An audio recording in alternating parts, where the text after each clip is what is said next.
Olá, está no ar o Contraponto e a 26ª fase da Operação Lava Jato se chama Xepa e é dela que nós vamos falar hoje. Agora o alvo das investigações são os executivos da Odebrecht e doleiros. É estudado aí um suposto esquema interno na empresa que inclusive teria envolvido pagamentos de propinas à própria Petrobras. As contas analisadas até agora indicam a possibilidade aí de 90 milhões de reais em pagamentos suspeitos. Conosco no estúdio, os convidados de sempre do Contraponto, professor Lissandro Dallanora, do curso de Administração. Olá, Carla. Tudo bem? Bom?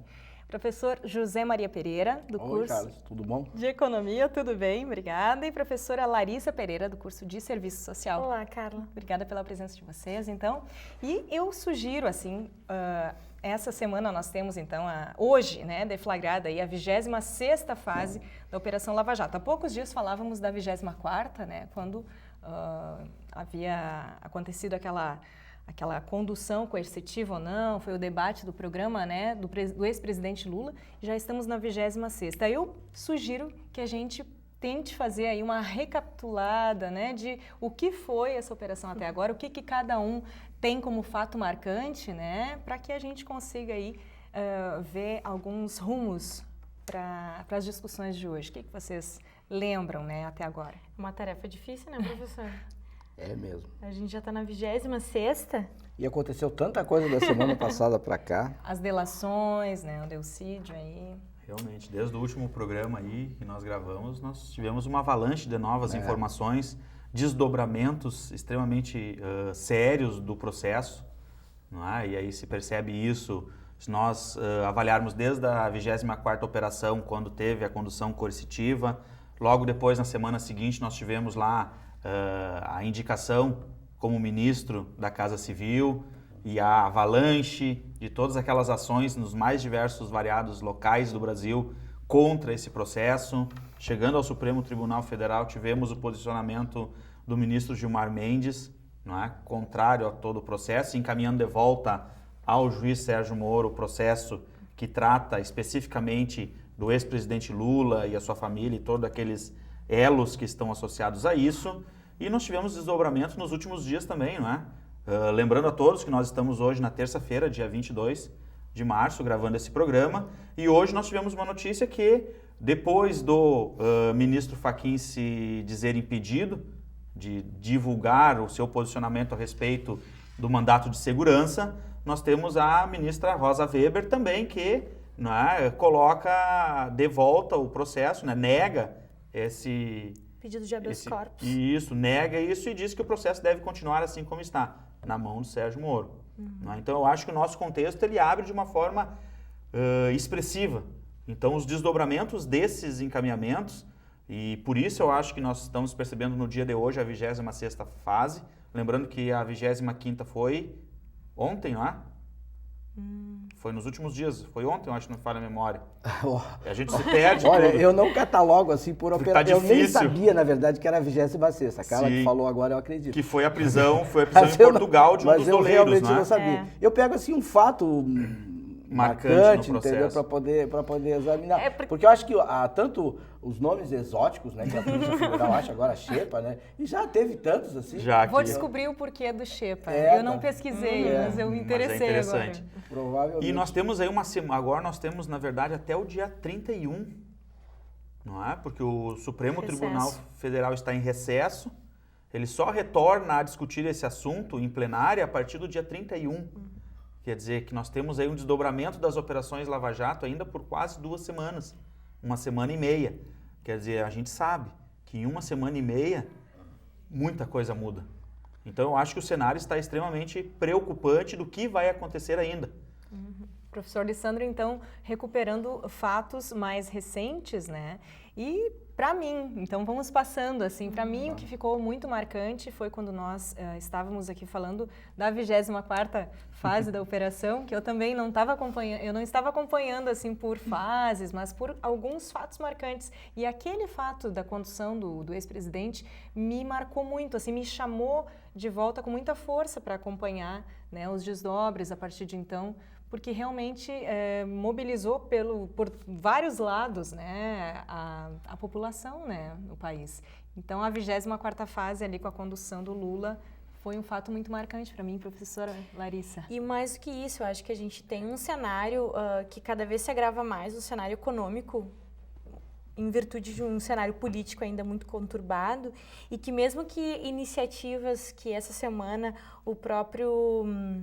me ajuda, professor, não é o presidente do Banco Central, o Alexandre Tombini. O Alexandre Tombini é do Banco Central, mas disse... Tu diz, eu acho que é o ministro da Fazenda? O ministro da Fazenda, Barbosa. ele apresentou algumas propostas, né, para... Barbosa. É Barbosa, sim. É Nelson Barbosa. Nelson Barbosa, isso mesmo. Apresentou Joaquim Barbosa. Joaquim era Levi. Não, esse era Levi. Então, ele apresentou algumas propostas, né, até para tentar enfrentar a crise econômica que o país vem vivenciando nesse último período, mas que é consenso entre todos de que enquanto essa crise política ela não for sanada, não for resolvida, a questão econômica ela vai ficar ainda muito à mercê, né? E a população vai continuar sofrendo. Então, acho que isso, aliado a toda a 24ª fase, que eu considero que tenha sido também a mais marcante, em virtude de todos os procedimentos e os encaminhamentos com o ex-presidente Lula. Ontem, chefe da Casa Civil, amanhã já não é, hoje já não é, a gente nunca sabe, né? Porque agora, em virtude da ministra Rosa Weber ter negado, né? Então ele não continua no cargo a princípio, mas pode mudar esse cenário.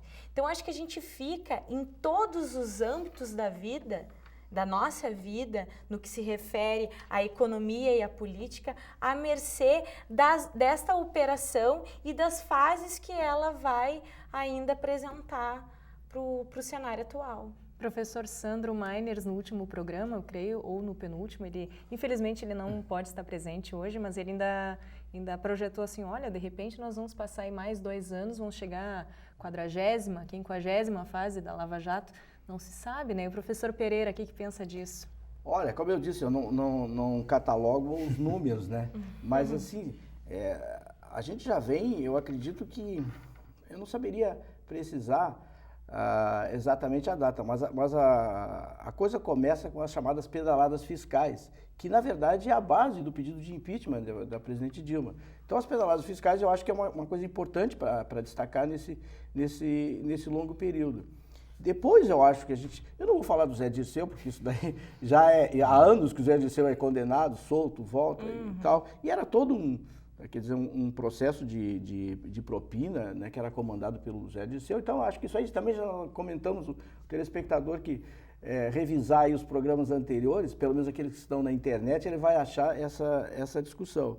Mas eu acho que a delação premiada do Delcídio do Amaral é muito importante também nesse processo todo. Acho que é importantíssimo nesse processo todo. Em terceiro lugar, eu acho que as manifestações de rua, né, são importantes, né?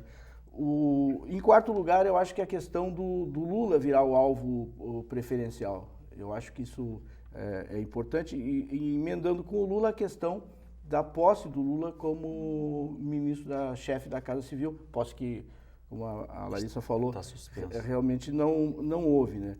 Esse último caso, eu acho que ele se torna importante, extremamente importante, porque eu acho que revela todo um processo de corrosão interna do governo Dilma e que aparentemente ela tenta se segurar, ou tentava pelo menos, a gente não sabe o desfecho, a cada semana tem uma informação nova, que fica difícil de fazer projeções, de tentar criar um fato bombástico, né, através do ingresso do Lula.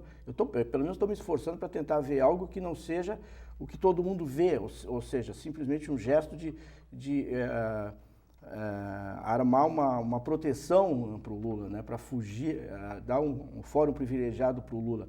Eu confesso que eu tentei, até para poder fazer um contraponto nesse programa, tentar pensar assim, sem suspeita de más intenções, né? Pensar dessa forma, né, que se o Lula realmente está entrando no governo para salvar o governo, né? E confesso que fica difícil a gente achar que o Lula seria o salvador da pátria, né? Não não pelo cenário que está se armando de oposição em várias frentes, o que dificultaria, né? Mas porque eu acho que o Lula não seria, de jeito nenhum, adequado o retorno do Lula para o governo. Eu acho que isso, se fala tanto em golpe, né? Antes de vir para cá mesmo, a presidente Dilma reforçou em todo momento, né? O pessoal que apoia o governo sempre é golpe, os deputados do PT, todo mundo é golpe. Eu acho que, na verdade, ocorreu um autogolpe, né, do meu ponto de vista. A Dilma se derrubou sozinha, né, com a entrada do Lula. Porque, obviamente, a suposta entrada do Lula, né, porque, na verdade, quando a Dilma abre espaço para o ingresso do Lula, o Lula, na verdade, vira presidente, entendeu? E o Lula foi presidente, mas não foi eleito nesse mandato. Porque todo mundo acha que agora não é mais a Dilma que está dirigindo o país. E né? o próprio governo dá que sinais disso, né? Dirigia o país. Governo. E aí o Lula já entra, e aí que eu quero dizer, me esforçando para tentar entender se realmente o Lula poderia mudar o jogo. O Lula já entra dizendo o seguinte, olha, nós vamos reduzir o desemprego, nós vamos mudar a política econômica, o que mais? Nós vamos expandir o crediário. Vamos usar reservas internacionais. Mas eu acho que tem uma questão... É isso que eu queria falar, da questão econômica, Larissa. Eu vou deixar de falar, depois eu entro na questão das reservas. Não, mas é só para a gente pensar um pouquinho dessa questão do golpe, né?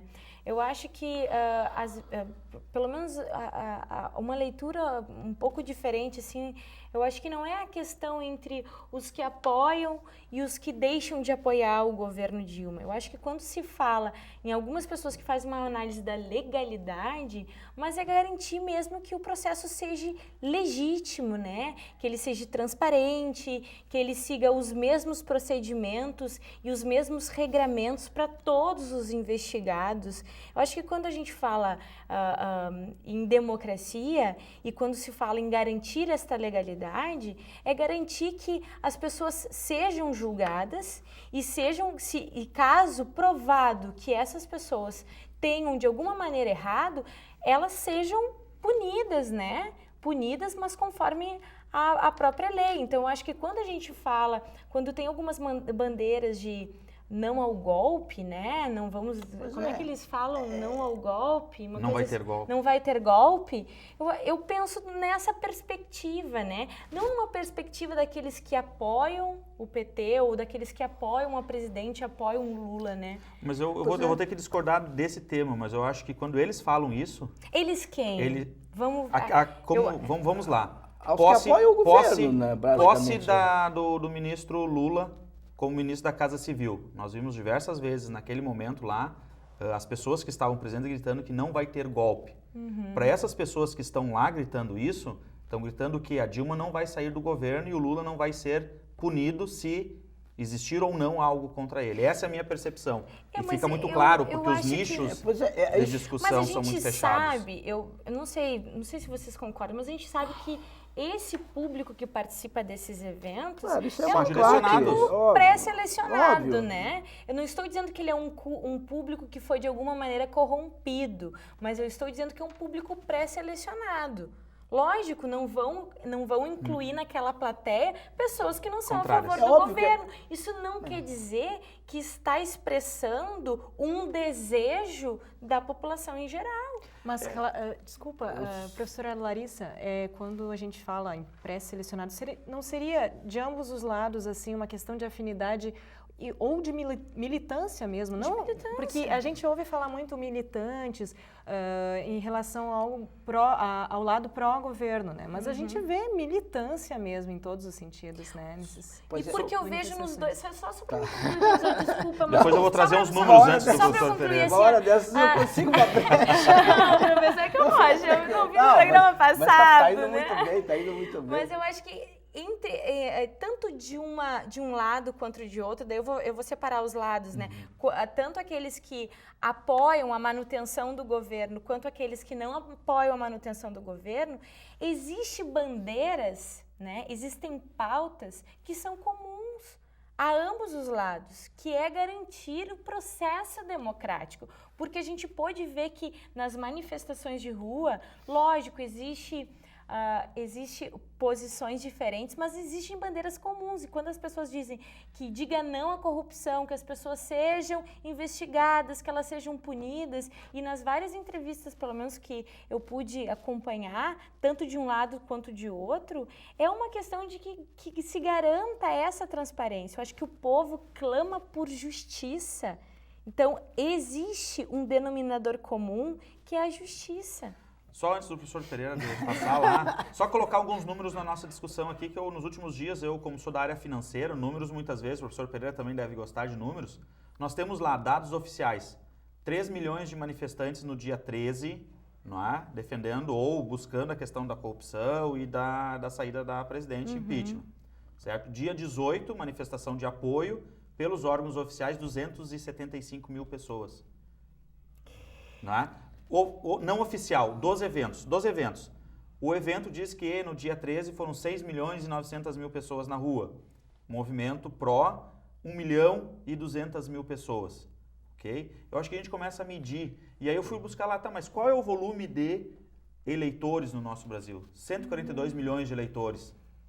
Não é? Nós estamos falando aí em 4%.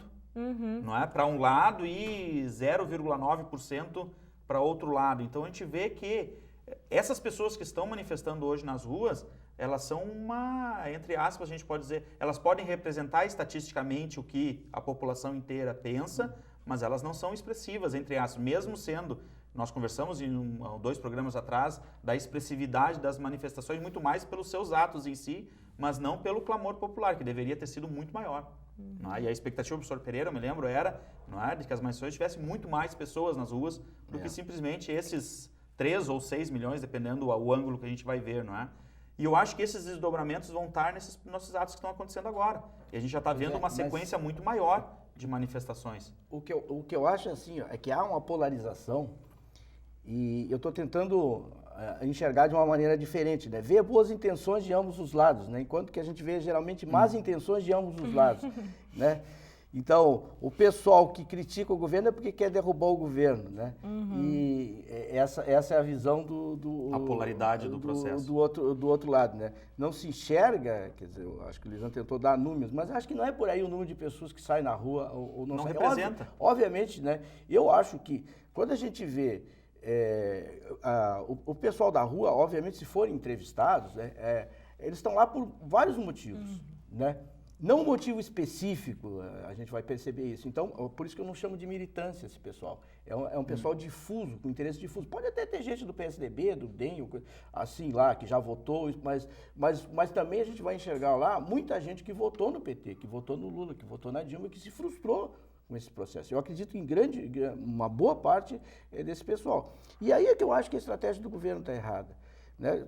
Desqualificar as pessoas que pensam de uma maneira diferente, que criticam o governo, não é um bom caminho. O caminho correto do governo seria tentar convencer essas pessoas que elas estão erradas na crítica delas. E não desqualificar, dizer, não, são golpistas, querem derrubar a democracia. E que a gente, olhando, o golpe não se caracteriza um golpe nesse momento, porque as instituições estão funcionando normalmente. Mas é justamente isso que se questiona, né? Como que as instituições estão funcionando? Mas elas estão funcionando. Tu tem um juiz lá de primeira instância que ele está tomando decisões, essas decisões são referendadas geralmente pelo Supremo, que a gente está percebendo. O processo está, se as pessoas que estão lá são mal intencionadas, os juízes, o que eu acho assim é que meu ponto de vista, o erro maior, esse avanço contra o governo do impeachment, o impeachment, inclusive, quando nós terminamos o ano aqui, a gente mais ou menos selou que o impeachment estava arquivado. O que acontece? O governo se atropela,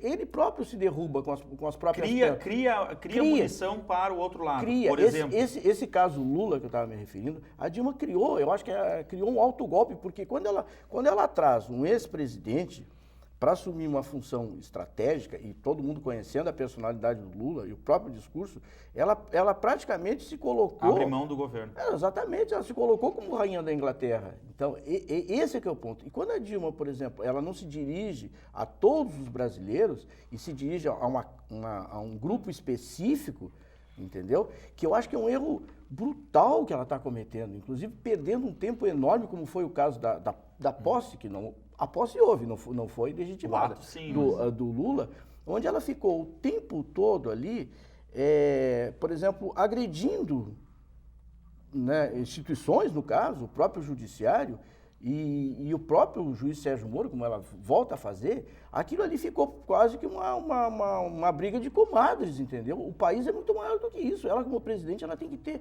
uma respeitabilidade e não ficar naquele detalhe de ficar mostrando, olha, esse aqui foi a carta. E eu acho mais ainda, né, quando uma pessoa começa a se defender, é porque ela já admite alguma culpa. Eu acho que uma das estratégias básicas assim, do debate é que a pessoa não pode se defender. Então, eu acho que a Dilma, além de tudo, está muito mal assessorada, né? Como se diz no futebol, a melhor defesa é o ataque, entendeu? Mas isso é um consenso que ela está mal assessorada. Isso sempre foi um consenso da mesa. Mas o problema é que agora ela está alijada do poder. Mal assessorada já seria uma coisa ruim. Mas agora a Dilma está se auto... Mas lembra que nós falávamos em alguns programas, uns 3 programas atrás, a gente discutia que a Dilma estava isolada. Ela estava, é como se houver, aquele cerco fechou tanto que ela não tinha mais alternativas, né? E nós discutimos isso. O senhor mesmo apontou eu acho que a Dilma tentou, era extremamente... Ela tentou, mas não encontrou forças. Quando ela não encontrou forças, ela capitulou. Um problema que aí que tá. Então daí, desculpa, Carla, claro. mas se ela chama o Lula quando ela viu que ela não encontrou forças, né? Será que aí é uma questão de intencionalidade da Dilma ou intencionalidade do Lula? Ou as intencionalidades, elas se complementam? Mas aí que o projeto dela ficou, o projeto PT, se manter no poder. O problema que eu vi nesse momento da nomeação, do chamado, né, para o ex-presidente Lula ocupar esse lugar, eu vi o retorno desse chamado, porque ano passado ele já havia sido chamado e ele não aceitou. Uhum. Então, talvez, se ele tivesse aceitado esse convite naquele momento, essa imunidade ou esse foro privilegiado... Os problemas seriam muito menores agora. Mas para que, cara? Para que o Lula precisa ser ministro? Para dar conselhos? Para dar conselhos, ele não precisa ser ministro. Vamos supor, a gente imagina, ora, claro, o Lula fez a Dilma. Ele é um líder político nato. Obviamente, é interessante que ele ficasse dando conselhos, fazendo sugestões, mas ele não pode interferir no governo que não é dele. Esse que é o problema. E aí que é o erro mortal da Dilma. Vamos ter que fazer um intervalo. Professor Lissandro, segure seu pensamento. Vamos retornar, então, no próximo bloco. Seguimos com a Lava Jato aqui no Contraponto. Não saia daí.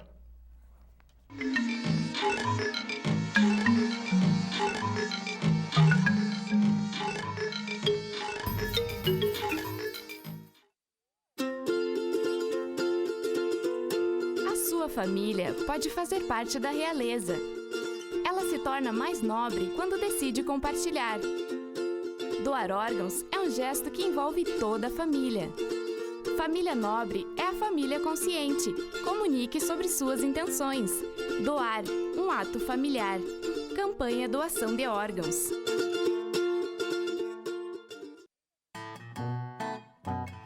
Oi, eu sou Marcelinho. Eu tenho algo para contar a você. O meu amigo é um leão, mas as pessoas duvidam disso. Já tentei convencer a todos, mas eles não acreditam. Será que eles não conhecem o São Brás? Se eles conhecessem, poderiam fazer novos amigos também, assim como eu. Faça sua parte, adote um amigo.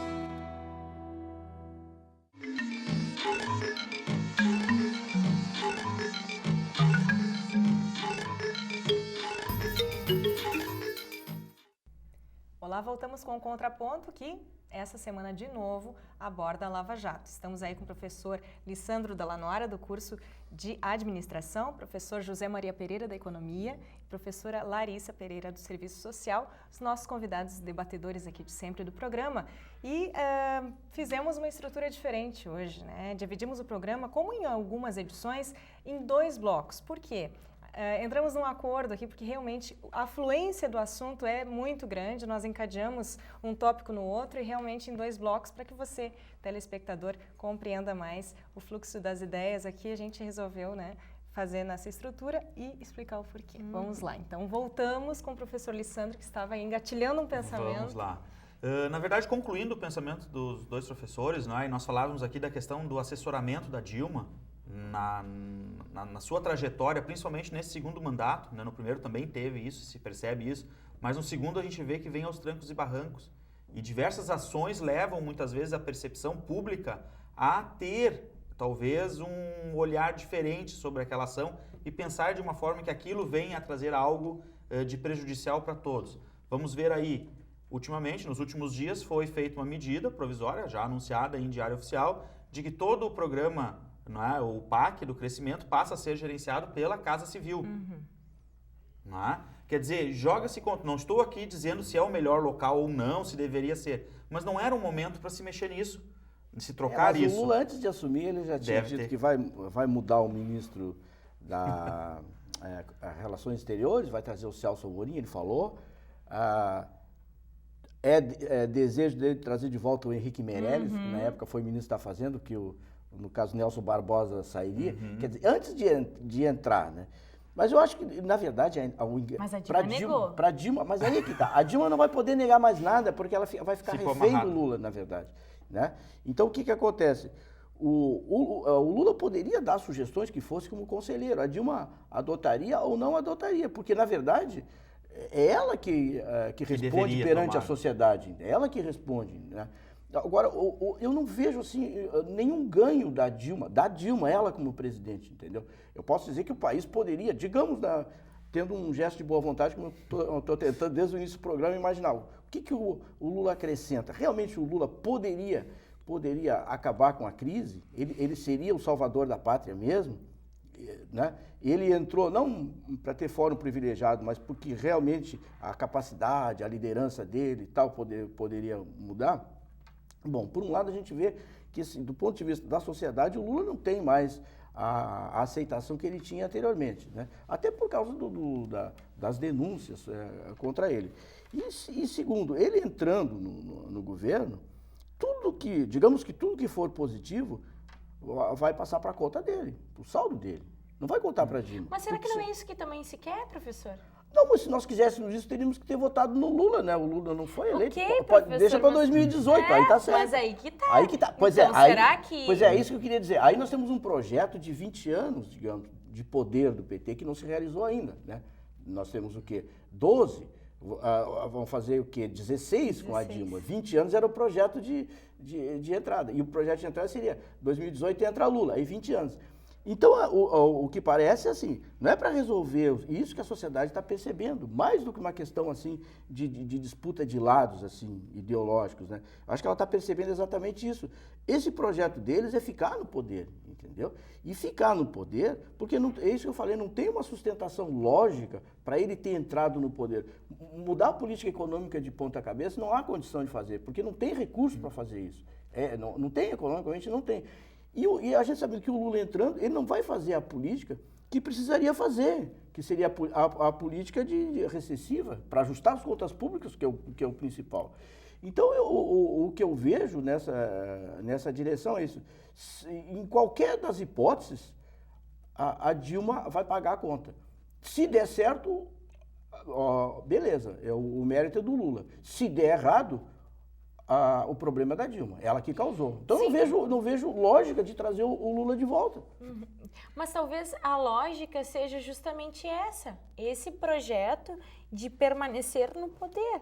Talvez aí eu concordo. Seja esse o grande pano de fundo. Pode ser que seja, mas também pode ser uma tentativa de um colete de salva-vidas, né?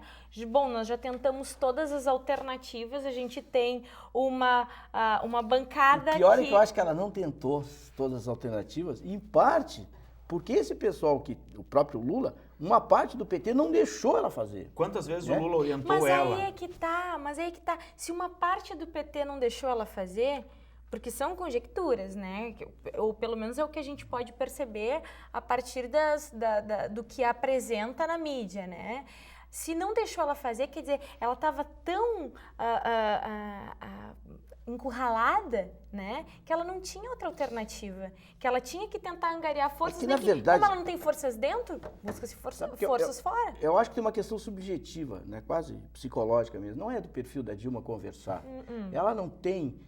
como se diz assim no futebol, jogo de cintura político para conversar, porque a Dilma teria, óbvio, tudo bem, o primeiro mandato ainda ela poderia, no segundo mandato ela teria que se libertar do PT, né? O PT tá a olhos vistos... Se libertar do PT ou do Lula? Não é a mesma coisa? Bom, até um determinado ponto tinha, ou pelo menos ainda tem, porque tem pessoas que saíram em virtude disso. E a gente sabe que dentro saíram. Mas a gente sabe também que dentro do próprio partido há perspectivas diferentes. Tanto é que as pessoas dizem que o PT precisa ser refundado. Claro. É o caso, refundado. Claro, Tarso Genro diz isso, mas o problema é que mas essas pessoas não têm poder no PT, entendeu? Então o PT ele está digamos assim, se enferrujando por dentro. O último golpe, a última tentativa de recuperar. Isso para o PT, por que o Rui Falcão também apoia tanto a volta do Lula? Porque se der certo o Lula volta em 2018 e o PT vai ser rejuvenescido de certa maneira. Claro que as mazelas que o PT tem, eu acho que continuam. Tem o outro lado. O outro lado, se der errado, esse pessoal que hoje quer refundar o PT vai refundar. Né? E os vícios que o PT adquiriu no poder provavelmente vão desaparecer. Então, eu acho que de qualquer jeito sempre a gente pode enxergar um lado positivo nas coisas. Para o próprio PT mesmo, entendeu? Para o próprio PT. Porque enquanto as coisas estão dando certo e ele continuar no poder, ele não vai se revisar. Professor, como administrador, como o senhor vê essa questão? Eu acho que o grande problema de todo esse cenário que nós estamos discutindo aqui, desde o início do programa, nós estamos falando que tudo está parado.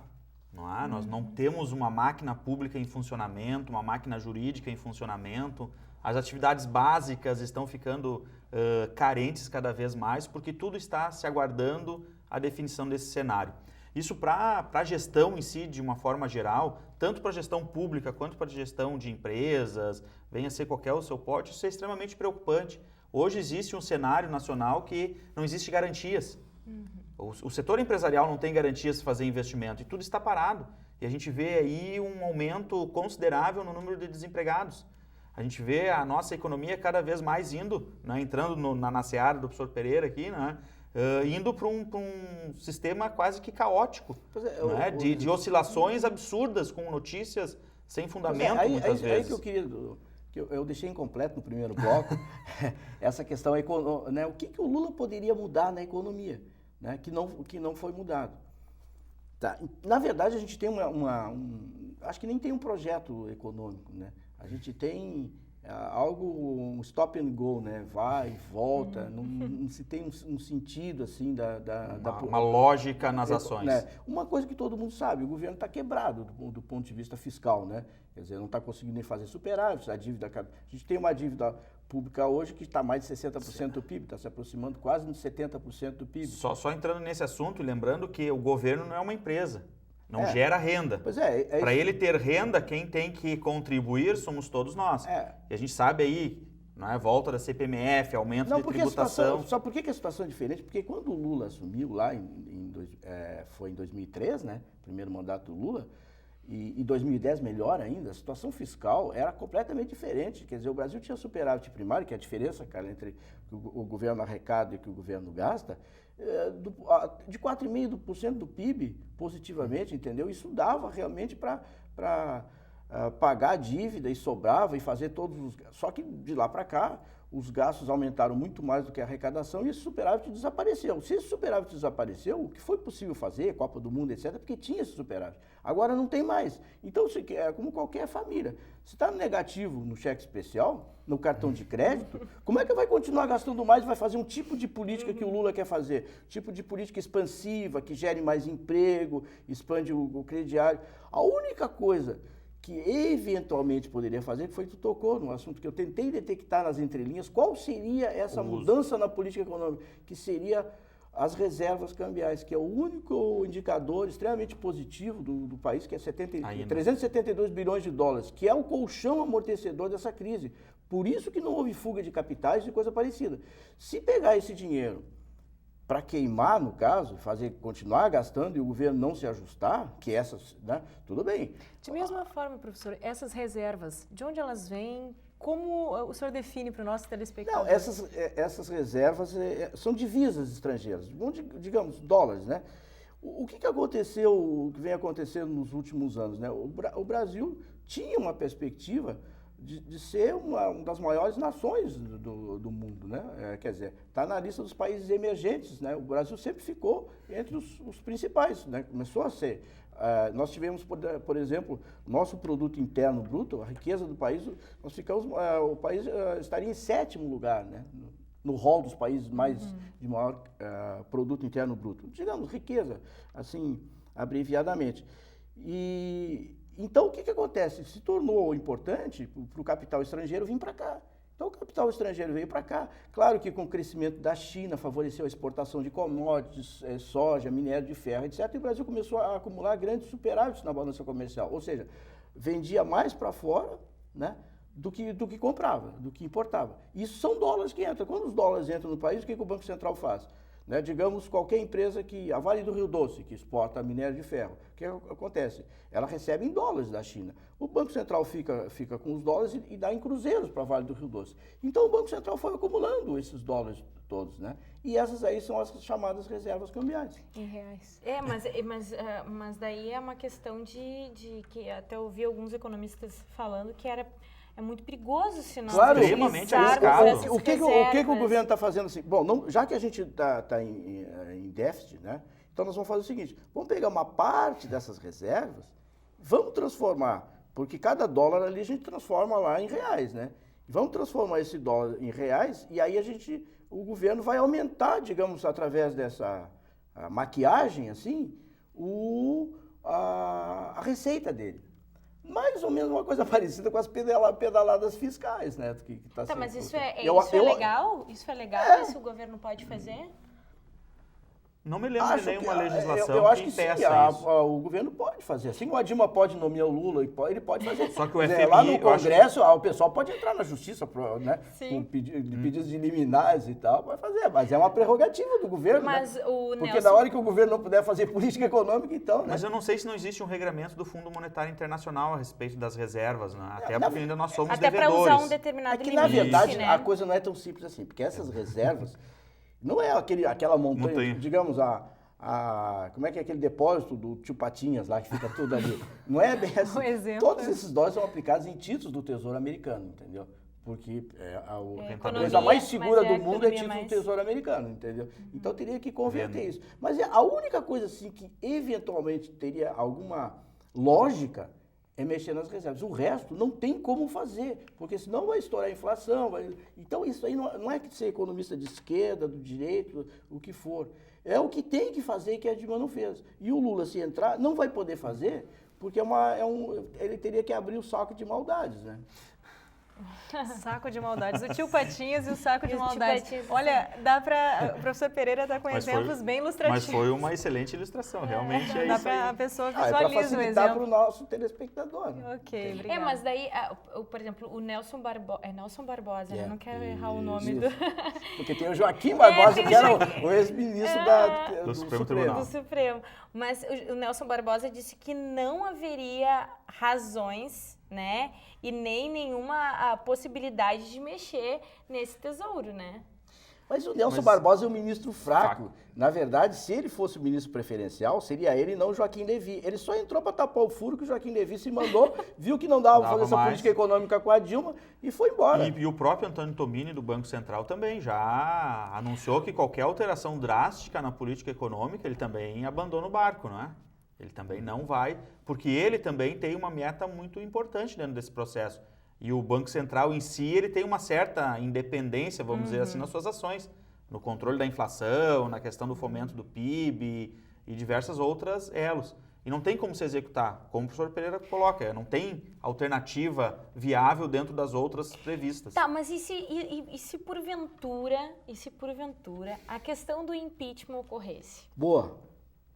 Eu ia antes. Ai, desculpa. Não, imagina. Qual é o lado bom eu disso? apenas Qual é o lado bom? Por que eu acho isso aí?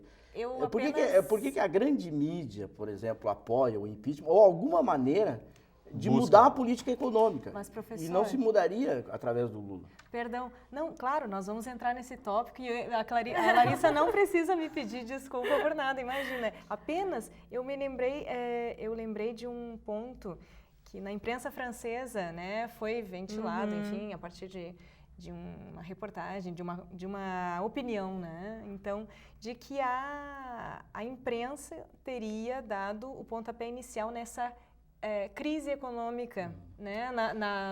Digamos assim, na ideia de que estávamos já em crise. Eu concordo com isso. Eu acho que essa é uma crise econômica autorrealizável.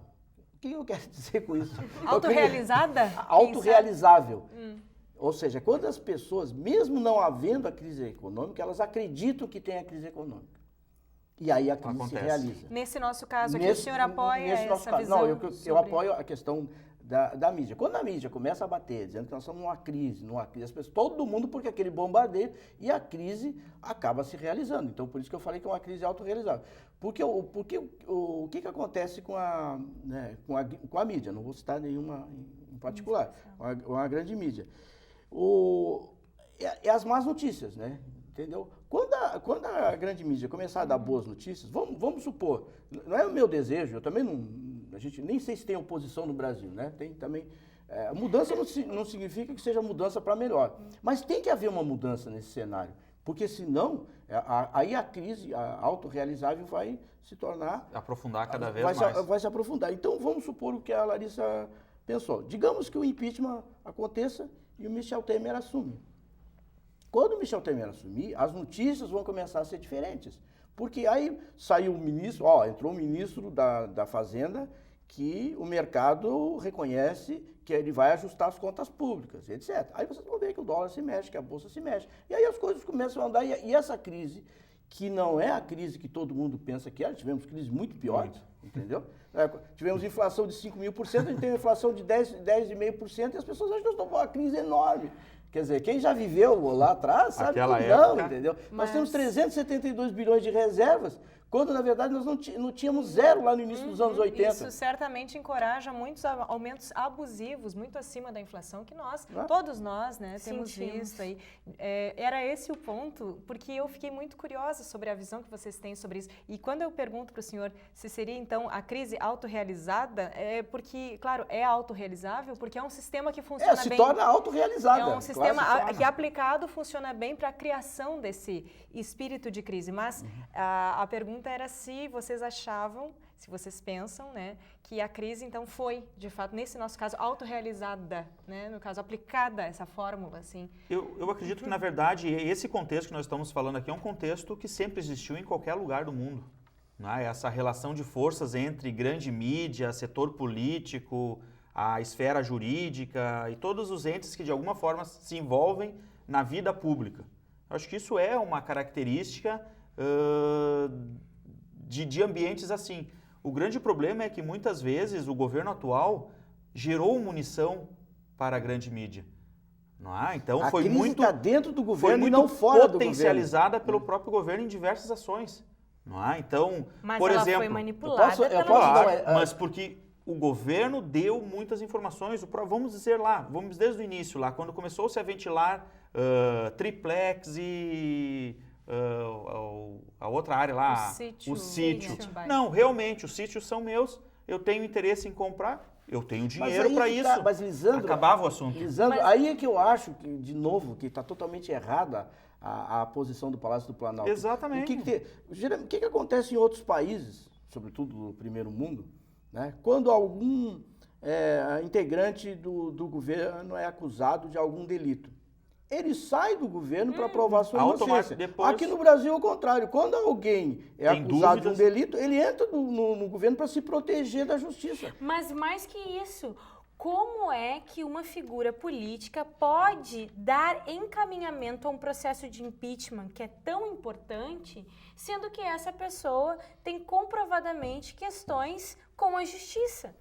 Então, assim, mas aí, Larissa, se gritar, pega ladrão no Congresso. Vai ser difícil. Bom, mas é uma questão. Aliás, a Larissa falava da sequência, né? Se vier a acontecer o impeachment, a questão é essa, né? Vamos parar no Cunha, em algum ponto dessa linha lembra de do xadrez? Mas ele lembra disso. Não, mas aí nós vamos lá para a conspiração lá do professor Pereira, que vai parar lá no Supremo Tribunal e novas eleições. Se as investigações não seguirem, né? Mas o grande problema é o sistema, entendeu? Vamos lá. Delação para o lado do Eduardo Cunha tem que ser investigada. Delação para outro lado, não. A pessoa está mentindo, está querendo... Existe um peso diferente nas informações e a população em si já não aceita mais isso. O Eduardo Cunha já deveria ter saído, mas foi erro do próprio governo. De novo, volto a dizer, a articulação do governo que lá na eleição do Eduardo Cunha não foi forte. A própria base aliada na época. Mas é porque já não era para ser ele. Mas o Renan Calheiros tem 7 processos no Supremo e fica fazendo que nem é com ele. Nem é com ele. Exatamente. Esse é liso, e ele é o braço do governo, vamos dizer assim, hoje. Também tem. O grande problema nessa solução, né, que a direita pretende, articula, que é o Temer no governo, é o próprio Temer. Né? Não, ainda tem os processos contra ele também, que está no Supremo. Não, e tem uma questão que quando a Carla apontava a questão da... Michel Temer aqui, ó, só para complementar, o professor Michel Temer, então, pela delação do Delcídio, né, estaria envolvido em um escândalo de aquisição ilícita de etanol na BR Distribuidora entre 97 e 2001. Só para a gente ter uma ideia, né? Bom, mas isso é mais um plus. Michel Temer seria a saída mais rápida, porque a outra saída... novas eleições. A outra saída seria... Larissa, por favor, conclua o teu pensamento. Mas a questão é que tu questionava se a crise foi autorrealizável, né? Ou autorrealizada. O modelo é autorrealizável. Mas eu acho que vem antes dessa questão do triplex ou do sítio, né? Vem desde a reeleição da Dilma, quando nós discutimos vários programas, a questão de que o panorama econômico que ela apresentou no decorrer do processo eleitoral foi e quando ela retomou ao cargo, era uma situação econômica diferente. Talvez não tão caótica como se pintou, né, como se desenhou naquele momento. E aí, credibilidade. Quando o governo perde a credibilidade, a gente já não acredita em mais nada. Por exemplo, a questão como é que se chama? Do ato de posse, da portaria de nomeação do Lula. A maioria da população, quando a Dilma mostrou, não, ela não assinou, só o Lula assinou. Mas quem acredita que aquele não foi trocado, que o verdadeiro... Por esses passos aí... Mas daí, assim, aonde que eu quero chegar com isso, assim, desde aquele período, né, que parece que foi há muito tempo atrás e que não foi, há 1 ano e... Meio? 1 ano e meio, né, há 1 ano e meio atrás, aconteceu sucessões de erros, né, e do meu ponto de vista, um dos principais erros foi não ter acontecido a reforma política. Se houvesse tido... Que naquelas manifestações de junho de 2013, que foi o que se clamou. Dilma quer fazer, quando foi eleita, disse que ia fazer e não fez. Por isso que eu acho, ela é fraca, ela não tem capacidade. Mas daí a gente vai voltar à questão do assessoramento e que cada vez mais ela ficou isolada, se isolou a tal ponto que ela não tinha mais para onde... Eu não estou dizendo agora que ela conseguiu um assessor que tomou o cargo dela. Talvez. Mas aí é um super assessor. Um intragolpe existe, tá? Mas eu acho que ela deu um alto golpe. Quando falam, golpe, mas quem deu o golpe foi a Dilma, entendeu? Porque a Dilma, cheia de problemas, traz um grande problema para dentro do governo. Para que ela precisa disso? A crise é muito mais... lógico, crise política, ok, mas uma crise de hegemonia do que qualquer outra coisa. Então, há uma descredibilidade nas várias instâncias. Na questão do judiciário, porque não se pesa para os dois lados da mesma forma. E talvez por isso que as pessoas hoje, elas estejam clamando pelo procedimento da democracia, da legalidade. Porque no dia a dia, se a gente olhar no dia a dia, a Dilma está 1 ano e 3 meses, né, no poder. Do segundo mandato. Do segundo mandato. O que as pessoas olham? Bom, 1 ano e 3 meses. Geralmente, quando o governante entra, ele tem, digamos, 100 dias, né? Até a imprensa não cobra os primeiros 100 dias dele, para ele poder dar alguma sinalização. Mas a gente olhando, e eu acho que é isso que o pessoal, pelo menos grande parte do pessoal que está na rua ou que está em casa, né, está pensando nisso. Mas eu não vejo uma luz no fim do túnel. Desse jeito, com esse pessoal, a coisa não vai, entendeu? Então, qualquer outra coisa... chama atenção. E a mídia viu isso. E a mídia viu isso desde 2013, lá das manifestações. E está utilizando isso como quer. Porque o mercado é assim, né? Aí nós estamos em questão de mercado, nós temos que nos adaptar. O governo deveria ser mais esperto e não permitir isso. Não permitir, não proibindo, mas aí é aquilo que eu falei, articulando. Aí é o que eu falei, a falta de capacidade da Dilma de diálogo, entendeu? Isso aí, por isso que atrair... o Lula entra, eles estão achando assim, não, porque a Dilma não consegue conversar, ela é muito durona, fechada, não sei o quê, não conversa com o empresário, não conversa com a imprensa. Aí o Lula iria passar lábia em todo mundo, essa que é a ideia. Mas, de novo, vai ficar sempre sem resolver os problemas. Tanto é que ela tem dificuldade de diálogo, se a gente pegar uma daquelas escutas que teve entre o Lula e o prefeito do Rio de Janeiro, por favor, me relembre. O Eduardo Paes. O Eduardo Paes. Tanto ele fala, fazer Olimpíadas com o senhor, né, na gestão é uma coisa agora. Nunca ouvi que aquele Eduardo Paes é um puxa-saco, né? Tá, não mas também reafirma aquele o perfil cara, dela. eu quero ver ele fazendo discurso das Olimpíadas. Reafirma o perfil dela de um perfil muito mais fechado. E esse perfil fechado também isolou. Claro. E aí nós vamos lá, não vamos entrar no mérito das gravações, certo? Eu acho que o mérito das gravações é extremamente complexo. Certo? Se a sua legalidade na divulgação ou não, se isso foi certo ou não foi certo, isso vai ser julgado mais à frente. A Dilma tinha que fugir disso, mas ela não é advogada para ficar debatendo isso. Ela não tem que entrar nesse mérito. E a gente vê nas fitas o que o povo não gostaria de escutar. Que realmente as instituições não se respeitam no seu particular. O discurso para fora é um e o discurso interno é outro. E nós temos lá, e vou lembrar aqui da notícia que eu falei antes, nas ligações tem lá, claro, o nome da ministra Rosa Weber. Não é? Que era para o governo, para o Palácio, articular com a Rosa Weber. E cai na mão dela. Quer dizer, gera... Não, eu vou dizer... Porque se ela tenho aceita, lá minhas dúvidas se esses diálogos... Eu não sou advogado também. Eu tenho uma... o Supremo. Eu tenho lá minhas dúvidas se isso devia ser divulgado. Porque qualquer um de nós, né, a gente telefonando com uma pessoa próxima... diz palavrão, as pessoas dizem palavrão, entendeu? Eu acho que isso é invadir a privacidade das pessoas. E eu acho que a imprensa usou isso para vender produto, entendeu? Produto que é sensacionalismo. E foi picado, não é? Especulação e sensacionalismo. Saiu eu acho que uma coisa é uma coisa, outra coisa é outra coisa. E vai aparecer isso aí mais, eu tenho lá minhas dúvidas. Isso aí eu tenho Só que o contexto em si atual não permitia que, na crise que nós estamos, os governantes ou aquelas pessoas de destaque utilizassem aquela menosprezo pelas instituições públicas, pela democracia. O Supremo Tribunal é muito mais do que uma simples instituição, indiferente das nossas críticas. Mas isso é subjetivo. Indiferente das nossas críticas. Vamos ter que estender o debate para a próxima semana, provavelmente. Acho que esse é um tema interessante. Se a imprensa está cobrindo como deveria... Nós deveríamos trazer esse tema de volta. Nós já tivemos um programa sobre isso. Mas só tem uma questão, só mais uma questão, que o professor Lissandro trouxe a questão dos números, né? Dos 4% que seriam votantes, né? Talvez as pessoas não tenham ido para a rua se manifestar com mais veemência em virtude que elas estão aguardando para se posicionar. E talvez seja uma forma também muito prudente das pessoas avaliarem bem antes de ocupar uma posição ou outra. Um lado passional que se acalma para dar talvez lugar a uma racionalidade que já deveria estar em cena aí há muito tempo. Professor Lissandro. Eu acredito porque o cenário é totalmente aberto, não é? Nós não temos aqui nem como imaginar o que deve estar saindo agora, ou o que vai sair amanhã, ou qual vai ser a próxima fase da Lava Jato, quem vão ser os envolvidos. Nós não temos mais domínio ou uma previsibilidade que uma figura pública, não, esta é uma figura que nós podemos confiar, vai resolver o problema. Não, essa instituição é uma instituição sólida. A gente está vendo grandes empresas, a gente está vendo aí agora essa 26ª fase, a arena do Corinthians, Doleiro, Beira-Rio lá e assim por diante. Quer dizer, de uma hora para outra surge um novo contexto. A gente já está no final do programa, né, cara? Um minutinho, professor. Um minutinho, então, que eu acho que vamos fazer já um suspense para a próxima semana. Vamos ver o que vai acontecer com esse processo que voltou da ministra Rosa Weber para o juiz Sérgio Moro.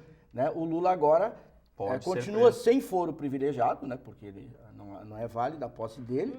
E vamos ver o que o Sérgio Moro vai fazer. E aí é que eu acho que esse negócio da Dilma ficar também falando mal, agredindo, né? Isso vai fazer, inclusive, que involuntariamente o juiz seja mais rigoroso, talvez, do que deveria. Mas eu acho que na próxima semana o assunto deve ser algo parecido com esse. Essa crítica à cobertura da imprensa me agrada bastante esse tema. Que tal, né? Vamos deixar um bloco, pelo menos, para discussão desse tópico. Que tal? Bom, semana que vem tem mais Contraponto e, como você já viu, temos muito assunto ainda em torno da Lava Jato, que a gente não sabe realmente até onde vai, né? Nas próximas semanas, meses. Enfim, Contraponto fica por aqui. Na semana que vem nós voltamos. Hoje contamos então com a presença do professor José Maria Pereira, do curso de Economia, professora Larissa Pereira, do Serviço Social, e o professor Lissandro Dallanora, do curso de Administração. Voltamos na semana que vem. Até lá!